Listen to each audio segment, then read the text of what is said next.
Exam pass आ रहा है, mathematics का डर भी सता रहा होगा कि कैसे हम मैथमेटिक्स में मार्क्स लेकर आएँ। तो उसी के लिए आज मैं जो पूरा मैथमेटिक्स के हमारे चैप्टर्स हैं, उन सबको एफर्ट वर्सेस वेटेज यहाँ पर बताने वाला हूँ कि किस तरीके से हम एक ऐसी लॉजिकल तरीका अपनाएं जिससे हम अच्छे मार्क्स लेकर आएँ। +70 मार्क्स से मैं यहाँ पर बात करने वाला हूँ मैथमेटिक्स में कैसे ला सकते हैं। तो चलिए, सिलेबस के नाम आपको पता है, चैप्टर्स के नाम आपको पता है। आज मैं आपको ये मेरे एक्सपीरियंस से बताने वाला हूँ कि हर चैप्टर की एक खास बात है। मोर एन एवरेज, ये इतने वर्षों से क्वेश्चंस पूछे गए हैं, उसके हिसाब से मैं उनको कैटेगराइज कर सकता हूँ। एफर्ट वर्सेस वेटेज के हिसाब से हम बात करने वाले हैं। जैसे एफर्ट का मतलब क्या है? एफर्ट का मतलब ये है कि आपने पहले उसकी थ्योरीज देखी। हो सकता है थ्योरी के अंदर ही उसके 10 लेक्चर हो, 8 लेक्चर्स हो, नंबर वन। फिर आपने उसका मॉड्यूल सॉल्व किया या कोई रेफरेंस बुक सॉल्व की। थर्ड आप जाते हैं, उसके मॉक टेस्ट देते हैं, तब जाके कहीं एक चैप्टर प्रिपेयर होता है। हम बहुत फाइट मार के आते हैं पर्टिकुलर चैप्टर के ऊपर, फिर आपने देखा होगा सर छोटी सी बात पूछ ली इसके ऊपर, मैं इतना डिटेल में इसको पढ़ के गया था, या सर इस चैप्टर को तो मैंने चलते चलते देखा था और उसके ऊपर आसान सवाल आ गया, मेरी बात बन गई। या फिर सर इस चैप्टर को मैं बहुत अच्छे से तैयार करके गया था, बहुत एफर्ट्स मैंने डाले थे, लेकिन सर इसके ऊपर तो सवाल पूछा ही नहीं गया। या फिर इस पर्टिकुलर चैप्टर के ऊपर जो मैंने मीडियोकर लेवल पे प्रिपरेशन किया था, इसके ऊपर 2 क्वेश्चंस आ गए थे, उसका वेटेज हाई था। तो इस पूरे मैथमेटिक्स को सिलेबस को आज मैं ऐसे ही डिकोड आपके लिए करने वाला हूँ। तो स्मार्टली देखिएगा, पूरी बात को समझिएगा, ये सिर्फ आप ही के फ़ायदे की बात यहाँ पर होने वाली है। सबसे पहले हम सभी स्टूडेंट के दिमाग में रहता है कि सर लो एफर्ट हो लेकिन जिसका वेटेज ज़्यादा हो, ऐसी कोई बात बताइए सर। ऐसे कौन से चैप्टर्स मैथमेटिक्स के होंगे जिनके अंदर हम लो एफर्ट्स के अंदर हम हाई वेटेज वाले चैप्टर्स कौन से हैं, इसको भी हम देखेंगे। जैसे हम जानते हैं मैथमेटिक्स के 5 कैटेगराइजेशन है, सेगमेंट्स है, ट्रिग्नोमेट्री है, वेक्टर 3D है, अलजेब्रा है, कैलकुलस है, कोऑर्डिनेट ज्योमेट्री है। उस हिसाब से हम यहाँ पर चारों सेगमेंट्स में बात करेंगे। तो पहला है लो एफर्ट्स के अंदर हाई वेटेज वाले चैप्टर्स कौन से हैं। सेकेंड हम आते हैं हाई एफर्ट्स, ज़्यादा एफर्ट हमें करने हैं जिनका वेटेज भी ज़्यादा है। ऐसा होता है कि जो चैप्टर हैं जिनका वेटेज बहुत है लेकिन उसके अंदर एफर्ट्स भी ज़्यादा लगने पड़ेंगे। तो हम सबका फेवरेट ये रहता है कम एफर्ट में हाई वेटेज वाले चैप्टर्स को सिक्योर करना। ठीक है, आगे बढ़ते हैं। ऐसे भी हैं कि जिनमें कम एफर्ट है लेकिन वेटेज भी कम है, और ऐसे भी चैप्टर्स हैं जहाँ पर एफर्ट्स बहुत ज़्यादा है लेकिन वेटेज उनका कम है। तो यहाँ पर आप टाइम सेविंग कर सकते हैं कि इतनी ज़्यादा मेहनत करके जाओ इसके ऊपर, उसके बाद उसका वेटेज भी कम है, तो स्मार्टली प्रिपेयर करना है। तो अगर आपको लगता है कि सिलेबस कंप्लीशन का इशू हो सकता है, रिवीजन का टाइम हो सकता है, तो आप चैप्टर्स के नाम याद रखें यहाँ पर स्पेशली कि अगर मैं हाई एफर्ट डाल रहा हूँ, उसका वेटेज अगर लो है, तो कैसे हम चैप्टर्स को कैटेगराइज करेंगे। Are you guys ready for this? क्या मैं आपको इन सब के चैप्टर्स के नाम बताना शुरू करूं जो अभी तक जितने पेपर्स हुए हैं उन सब के हिसाब से जो मैंने देखा है वो पैटर्न मैं आपको यहाँ पर बताने वाला हूँ। देखिए, सबसे पहले फर्स्ट नंबर की अगर हम बात करते हैं, हाई वेटेज लो एफर्ट्स। तो लो एफर्ट्स का मतलब ऐसा बिल्कुल मत समझिएगा कि बिना कुछ किए ही मैथ्स में मार्क्स आ जाएंगे, ये मतलब नहीं है। ये लो और हाई रिलेटिव हैं आपस में। इन 30 चैप्टर्स को आपस में अगर देखा जाए तो उस हिसाब से कैटेगराइज किया गया है।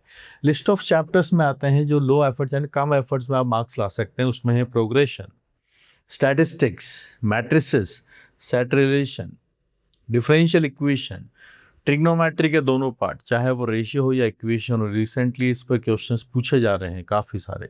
ठीक है, पैराबोला, एलिप्स एंड हाइपरबोला, हम जेई में इनकी बात कर रहे हैं। तो ये फुल फ्लेश नहीं, सिर्फ इनका नॉमेनक्लेचर, जो इनके अंदर पैरामीटर्स फाइंड आउट करने वाले कोड से रिलेटेड क्वेश्चन जो हैं वही पूछे जाते हैं। तो यस, दिस इज हमेशा क्वेश्चन पूछा जाएगा। हाई वेटेज है इनका लेकिन के लिए एफर्ट्स कम है। बहुत कम टाइम में आप अगर एक एक दो दो तीन तीन दिन में भी चाहें तो इन तीनों चैप्टर्स तैयार कर सकते हैं। ट्रिगो जो आपने 11th में आपको डर लगता हो, लेकिन अगर आप अब देखेंगे एग्जाम के पास आके तो आपकी इससे दोस्ती ज़रूर हो जाएगी। और ट्रिगो अगर अच्छा है तो कैलकुलस में हेल्प आपको ज़रूर मिलेगा। तो these are the list of chapters जो मैं कहूँगा कि कम एफर्ट में आपको अच्छा रिवॉर्ड देकर जाएंगे। तो याद रखिए, इन चैप्टर्स की लिस्ट आप लेकर रखिएगा। ठीक है, वहीं पर अब आते हैं हम सेकंड वाले सेगमेंट की तरफ, जहां मैं बात करता हूं ज़्यादा एफर्ट है और हाई वेटेज है। ऐसे कौन से चैप्टर्स है वो आप देखिए। वो चैप्टर्स है डेफिनेट इंटीग्रेशन, जिसका 100% पता है कि क्वेश्चन आने ही आने हैं, 2 क्या 3 क्वेश्चंस भी पूछ ले जाते हैं, जेई मेन के हिसाब से हम बात कर रहे हैं, प्रोबेबिलिटी 100% है, ऐसा आएगा ही। कॉम्प्लेक्स नंबर, फंक्शन, बिल्कुल इंटरमिक्स होके भी क्वेश्चंस आते हैं, continuity and differentiability, area, area under the curve है, सर्कल पर क्वेश्चंस आपको दिखेंगे, जिसमें सर्कल में क्या है ना, सिर्फ नॉमेनक्लेचर नहीं, सर्कल कंप्लीट है, तो वहाँ पर आपको टेंजेंट, नॉर्मल, वो सारे कॉन्सेप्ट वहाँ पर सीखने पड़ेंगे। कॉनिक के लिए लिमिटेड है। 3D ज्योमेट्री में आपको लाइंस तक पूरा सीखना होगा, वहीं पर आपको ये भी सीखना होगा कि यहाँ पर स्क्यू लाइंस के बारे में पूरा डिस्कशन है, तो एफर्ट लगेंगे, प्रैक्टिस लगेगी। तो याद रखिए, अगर हम चाहते हैं इन सब के लिए वेटेज इन सब का ज़्यादा है, जैसे प्रोबेबिलिटी चैप्टर है, आप अच्छे से उसकी थ्योरी पढ़ेंगे तो उसके लिए तब जाके आपको पता चलेगा एफर्ट कितना के क्वेश्चन सही हो जाए। ये एफर्ट्स की रिक्वायरमेंट है। जहाँ पर बेस थ्योरम की बात करें, टोटल प्रोबेबिलिटी की बात करें, बाइनोमियल प्रोबेबिलिटी की बात करें, या वेन डायग्राम वाले क्वेश्चंस की बात करें, किस टाइप का क्वेश्चंस आएगा, पर आएगा ज़रूर, वेटेज उसका ज़रूर है, ये बात है। चाहे वो 2 चैप्टर मिक्स होकर आ जाए, प्रोबेबिलिटी स्टैटिस्टिक्स के साथ मिक्स होकर आ जाए, वेटेज है, ज़रूर पूछा जाएगा। Same goes with complex number as well, क्योंकि वेटेज है इन चैप्टर्स का, अच्छे से है। यहाँ पर हम जेईई मेन की बात करें, 100% क्वेश्चन आना ही आना है, इनके ऊपर ऐसा ऑप्शन नहीं कि इनके सवाल नहीं आएंगे, ज़रूर आएंगे। बट एफर्ट्स की बात जो मैं कहना चाहता हूँ, एफर्ट भी ज़्यादा डालने होंगे। चैप्टर्स अच्छे हैं, स्ट्रॉन्ग हैं, मैथमेटिक्स में इनके अच्छे अच्छे क्वेश्चंस बन जाते हैं, और कभी कभी इजी क्वेश्चंस भी आते हैं। तो स्टूडेंट को ये भी लगता है कि सर बहुत डिटेल में पढ़ के गया था, और सर ये क्या पूछ लिया कॉम्प्लेक्स नंबर में, क्यूब रूट ऑफ यूनिटी पर इजी क्वेश्चन पूछ लिया, वो एग्जाम का पार्ट है। तो कभी अगर ऐसा हो तो निराश मत होइए, उस सवाल को कम टाइम में सॉल्व करने की कोशिश कीजिए, और बचे हुए टाइम को ऐसे क्वेश्चन पे लगाइए जहां आपकी टाइम की रिक्वायरमेंट ज़्यादा हो।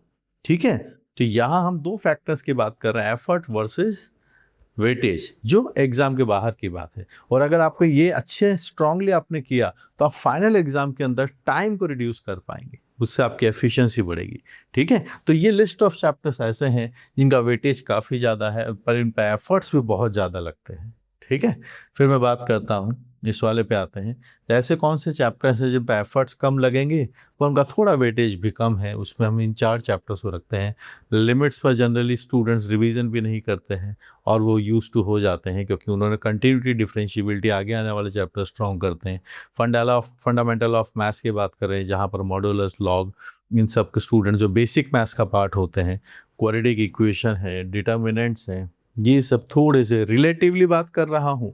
इसका मतलब ये मत समझिएगा कि ये सब पे आसानी से सॉल्व हो जाते हैं, ऐसा नहीं है। जब हम 30 चैप्टर्स की लिस्ट बनाते हैं, तो comparatively these are the 4 chapters जो आपको वेटेज कुछ फिक्स नहीं है कि इनके ऊपर क्वेश्चन पूछेंगे, कोई फिक्स नहीं है कि लिमिट के ऊपर क्वेश्चन आएगा ही आएगा, कुछ फिक्स नहीं। कई बार देखा है 3 या 4 शिफ्ट में लिमिट पर कोई क्वेश्चन ही नहीं आया, क्वाड्रेटिक पर कभी क्वेश्चन आया, कभी क्वेश्चन आया ही नहीं, कुछ फिक्स नहीं है।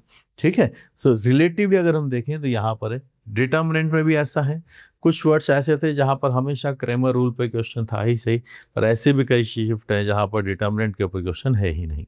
अगर है तो फिर वो मैट्रिसेस के हिसाब से है, जिसको मैं पहले आपको बता चुका हूँ। हाई वेटेज के अंदर मैंने उसको रखा है, लो एफर्ट्स के अंदर मैट्रिसेस चैप्टर रखा है। ठीक है, आगे आते हैं इसमें, जिसमें एफर्ट बहुत जाता है और उसका वेटेज नहीं है, जहाँ आपने बहुत मेहनत करके गए, पता चला क्वेश्चन ही नहीं पूछा। ठीक है, उस हिसाब से, या डिफ़िकल्टी लेवल उसका बहुत हाई है। उसमें अगर हम देखें, इनडेफिनेट इंटीग्रेशन सबसे पहले टॉप करता है इस बात को, कि इनडेफिनेट इंटीग्रेशन जनरली हम देखेंगे किसी शिफ्ट में कोई क्वेश्चन ही नहीं होता इनडेफिनेट के ऊपर, ये भी आप देखेंगे, और कभी होता है तो सिंगल क्वेश्चन होता है। एप्लीकेशन ऑफ डेरिवेटिव के ऊपर भी डायरेक्टली क्वेश्चन नहीं है, कभी क्वेश्चन है कभी नहीं है, तो क्वेश्चन है और कभी मिस हो गया है। These are the few chapters इनके ऊपर कुछ ना कुछ मिसिंग रहती है। स्ट्रेट लाइन के ऊपर क्वेश्चन रखा जाता है, हमेशा रहता है। इसमें पर आपके एफर्ट्स जो हैं, जो मैं कह रहा हूँ, आपके एफर्ट्स बहुत लगते हैं। बहुत सारी प्रोफाइल हैं, ITF की भी बहुत सारी प्रोफाइल हैं जिनको आप देखेंगे, जिनकी आपको प्रैक्टिस करनी होगी हमेशा। पर क्वेश्चन आना है नहीं आना है, वेटेज वाइज कैसे, श्योरिटी नहीं है। जो फिक्स चैप्टर्स हैं उनकी लिस्ट मैंने आपको बता दी है। अब इन सब को अगर मैं आपको एक साथ बताना चाहूँ, उसके बारे में हम डिस्कस करेंगे। जैसे मैंने यहाँ पर PNC को भी रखा है, तो PNC और प्रोबेबिलिटी में वेटेज में डिफरेंस है। एफर्ट्स की बात करोगे तो आपको PNC में प्रोबेबिलिटी के कंपैरिजन में काफ़ी एफर्ट रखने पड़ते हैं, लेकिन उस हिसाब से, उस अकॉर्डिंगली उनका वेटेज नहीं है, डिफरेंस है थोड़ा। ठीक है। अब सबको मैं एज ए लिस्ट आपको एक बार दिखा देता हूँ, तो फिर आप यहाँ पर एक बार देखिए। जो सबसे पहले मैंने यहाँ बनाया है वो है वेटेज लो है और एफर्ट्स भी लो है। ये उसके अंदर ये 4 चैप्टर्स मैंने रखे हैं, ये सब रिलेटिव है। ऐसा तो मैं किसी भी चैप्टर के लिए नहीं कहूँगा कि आप बहुत कम एफर्ट या ज़ीरो एफर्ट में मार्क्स ले आएंगे, ऐसा नहीं है। एग्ज़ाम पॉइंट ऑफ व्यू से हमारे दिमाग में ये लिस्ट ऑफ चैप्टर्स है। जब बात रिलेटिव हो, इनको हम मिस नहीं कर सकते। यानी कभी आप पूछो ना कि सर कौन से ऐसे चैप्टर जो मुझे करके ही जाने चाहिए, ये वो चैप्टर्स की लिस्ट है। अब आप देखिए, definite integration, probability, complex number, function, continuity, differentiability, area, circle, 3D, ये वो चैप्टर्स है जिनके अंदर एफर्ट्स भी हाई हैं। मेहनत लगेगी इन सब चैप्टर्स के अंदर।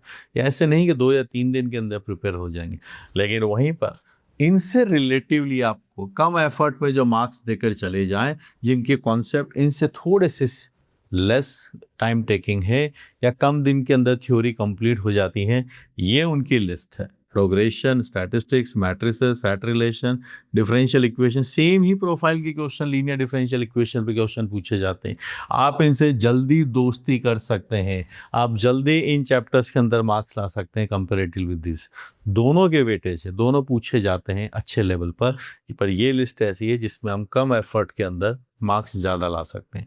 सिलेबस तो कंप्लीट करने की कोशिश आपको करनी ही चाहिए, ये मैं नहीं कह रहा, लेकिन फिर भी अपनी नज़रों में इस बात को ध्यान रखिए कि आप ट्रिगो के बारे में सोच के चलिए, अच्छे से बना के चलिए कि हाँ मुझे इसको रिवाइज करना है। कि कॉनिक सेक्शन की मैं बात करूँ, यहाँ पर कम एफर्ट के अंदर आपको मार्क्स मिल जाएंगे। और मान के चलिए चैप्टर 3 है, एटलीस्ट 2 क्वेश्चन तो आने ही आने हैं, कभी 3 क्वेश्चंस भी आ जाते हैं, ठीक है। तो ये हो गए दोनों के सेगमेंट्स की बातें। अब बात करते हैं क्या लो एफर्ट में कुछ हो सकता है। हाई एफर्ट में देखिए, कभी अगर आपको लगे कि मुझे कुछ चैप्टर छोड़ कर जाने हैं, ऐसा आपको लगता है छोड़ कर जाना है, तो फिर आप इनके बारे में सोच सकते हैं। आईटीएफ के बारे में सोच सकते हैं, बाइनोमियल थ्योरम सोच सकते हैं। आता है तो मैक्सिमम बाइनोमियल का एक ही क्वेश्चन आता है। पीएनसी का भी ऐसा ही है, एओडी है, इंडेफिनिट इंटीग्रेशन है। ये वो लिस्ट ऑफ चैप्टर्स हैं जिनकी वेटेज देखें। सवाल तो आना है, ऐसा तो है नहीं कि आएगा ही नहीं, पर इनके कंपैरिजन में इनके ज़्यादा चांसेस रहते हैं। और 4 चैप्टर ऐसे भी रखे हैं जिनके लो एफर्ट्स हैं, लो वेटेज हैं। वो चैप्टर्स की लिस्ट आपके पास यहाँ पर मैंने मेंशन की है। ओके, सो यहाँ पर बताने के बाद आपके दिमाग में क्लैरिटी होनी चाहिए। जब कभी इस चैप्टर का आप रिवीजन करें तो उनको उसे अलग नज़रिए से देखिए, इनके हिसाब से अलग से देखिए। तो पूरे 30 चैप्टर्स मैंने आपको ब्रेक डाउन करके यहाँ पर बता दिए हैं। ठीक है सर, इस बार हम इनका ध्यान रखेंगे, लेकिन सर क्या हम किसी और तरीके से कोई और हेल्प हमें दे सकते हैं? So there is a question, how, कैसे? तो उसके लिए मैं आपको बता दूं, इसी चैनल पर या मेरी ऐप पर आपको कई सारी चीज़ें फ्री में अवेलेबल हैं। एक नज़र हम उनको देख लेते हैं। ये हैं आपके क्लास 11th के कोटा मॉड्यूल सीरीज़ जो आपको दिख जाएंगी। आपको इन चैप्टर्स को अगर स्ट्रॉन्ग करना है, एक मॉडरेट लेवल तक जाना है, उसके लिए कोटा का मटेरियल जाना जाता है। इन सब के सॉल्यूशंस मैंने वहाँ पर रख रखे हैं, आप डाउनलोड कर सकते हैं मटेरियल, ठीक है। और उसके बाद इन सब के आपको अच्छे अच्छे चैप्टर्स दिख जाएंगे जो मैंने वहाँ पर मार्क किए, और कुछ है जो अपकमिंग है, आने वाले हैं, ठीक है। ये है क्लास 11th के सिलेबस की मैं बात करने वाला हूँ। एडवाइस तो यही है कि आप जितना मैक्सिमम सिलेबस कवरेज करके जाएं, उतना हमारे लिए बेस्ट रहेगा, उतने हम कॉन्फिडेंट रहेंगे, ठीक है। फिर भी मैंने चॉइसेस आपको यहाँ पर बता दी है कि हाई वेटेज वाले कौन से हैं जिनको हम कम एफर्ट में तैयार कर सकते हैं, वो लिस्ट मैंने आपको बता दी। वहीं क्लास 12th की अगर मैं बात यहाँ पर करता हूँ, तो आपको ये function, ITF, limit, MoD, continuity, differentiability, AOD के तीनों पार्ट, इनडेफिनेट, डेफिनेट, अभी आज जिस दिन ये वीडियो आप देख रहे हैं उस दिन ये सब आपको फ्रीली अवेलेबल है। यस, यहाँ पर आप इसको फ्री में देख सकते हैं। ये सब का आपके लिए फ्रीली कंटेंट अवेलेबल है ऑन दिस, जो अपना यूट्यूब चैनल है यहाँ पर, या अपनी जो ऐप है वहाँ पर, ठीक है। तो आपका हर चैप्टर एक मीडियोकर लेवल तक, एवरेज लेवल तक ज़रूर प्रिपेयर हो जाएगा। एडवांस आपको उसको आगे जाना है, आपको देखना है कि नहीं से मेरी प्रिपरेशन तो मैं चाहता हूँ कि एडवांस के प्रीवियस, मैंने देखा है प्रीवियस से क्वेश्चन से भी मेंस में क्वेश्चंस आते हैं, तो वो सब भी अगर आप देखेंगे तो आप देखेंगे 2013 से लेके 26 तक सारे पेपर्स चाहे वो किस आईआईटी ने बनाए हैं, वो अगर आप यहाँ देखें ये इसके सामने है। इन सब के सॉल्यूशंस आपको यहाँ पर इसी चैनल पर, इसी ऐप पर फ्री में अवेलेबल आपके लिए है, आप देख सकते हैं। It is freely available for you guys. ठीक है, तो मन लगा के पढ़िए। और आपको अगर प्रैक्टिस की रिक्वायरमेंट है, ये एडवांस के PYQs की बात मैं आपको बता रहा हूँ, प्रैक्टिस की रिक्वायरमेंट है, थ्योरी आपको देखनी है, थ्योरी के साथ साथ बुक को सॉल्व करते हुए चलिए, और प्रैक्टिस की रिक्वायरमेंट हो, फ्रेश क्वेश्चन से फाइट करना अच्छा लगता है, तो मैथमेटिक्स का पूरा इकोसिस्टम आपके पास है, चाहे वो अलजेब्रा हो, ट्रिग्नोमेट्री हो, वेक्टर 3D है, कोऑर्डिनेट ज्योमेट्री, कैलकुलस, और ये प्रीवियस से question, they are always there for helping you. जब हमने ये देख लिया, पता कर लिया कौन कौन से चैप्टर किस लिस्ट, किस प्रायोरिटी में आते हैं, तो हमारे लिए फिर उसके अंदर मार्क्स लेकर आना एक स्ट्रेटेजिकली सही रास्ता हो जाता है। बस रिसोर्सेज हमें बेस्ट मिल जाए। ठीक है, ये आपके लिए अवेलेबल है। थ्योरी में आपको वीक है, you can always connect with these theory, है ना, थ्योरी सेशंस को देखिए, जहाँ पर जितने चैप्टर्स की हम बात यहाँ करने वाले हैं वो सब आपकी strongly in depth till JEE advance तक आपकी हेल्प ज़रूर करेंगे। ठीक है, तो आज के सेशन में जो बातें मैंने आज आपको बताई हैं उन सबको ध्यान से सुनिए, कि हम पूरे 30 चैप्टर्स को कैटेगराइज कर लें, और वहाँ तक जाने के बाद ये ज़रूर सोचते हुए चलें कि जब भी कोई चैप्टर आता है तो हम उतने ही एफर्ट्स उसके ऊपर डालें। हिस्ट्री को देखकर ये बात मैंने आपको यहाँ पर एक्सप्लेन कर दी है, तो इसका आप स्क्रीनशॉट लेकर रखिए कि कैसे इन सब चैप्टर्स के अंदर आप अपनी पोजीशनिंग और स्ट्रॉन्ग कर सकते हैं, ताकि आपके चांसेस स्ट्रॉन्ग रहें। तो यहाँ से आप देखिए, उसका स्क्रीनशॉट ले लीजिए। ठीक है, ताकि जब कभी ये चैप्टर्स आप रिवाइज कर रहे हो तो आप स्ट्रांगली अपना बेस्ट वहाँ पर रखें। ठीक है, ताकि हमारे जो चांसेस हैं मैथमेटिक्स में वो हम बढ़ा सकें। होगा क्या ना, एक दिन में 3 घंटे के अंदर तीनों सब्जेक्ट आएंगे, 90 चैप्टर्स होंगे। तो हमें वहाँ पर कुछ फेवरेट चैप्टर्स, कुछ ऐसे चैप्टर जिसका रिवीजन हमने कई बार किया हुआ है, स्पेशली क्लास 11th के चैप्टर्स का ध्यान रखना, तो ये स्ट्रैटेजी हमें बनानी होगी। इन सब में मैंने काफ़ी सारे फ्री रिसोर्सेज आपको बता दिए हैं। ठीक है, और मैंने आपको काफ़ी सारे चैप्टर्स की लिस्ट बता दी कैसे आपको पढ़ना है। अब पढ़ना तो खैर बच्चों आप ही को है ना, इस बात का ध्यान आप ही को रखना है, पर कैसे पढ़ना वो मैंने बताया है। इन चैप्टर्स का आप लिस्टिंग करते हुए आगे बढ़ते हुए चलिए। और एक यहाँ पर एक गूगल फॉर्म दिया हुआ है जो मेंटरशिप के लिए आप अप्लाई कर सकते हैं, तो वहाँ पर भी मैं आपको पर्सनल लेवल पर भी गाइड करता रहूँगा, तो आप उस फॉर्म को फिलअप कर दीजिएगा। Okay, best wishes, all the best.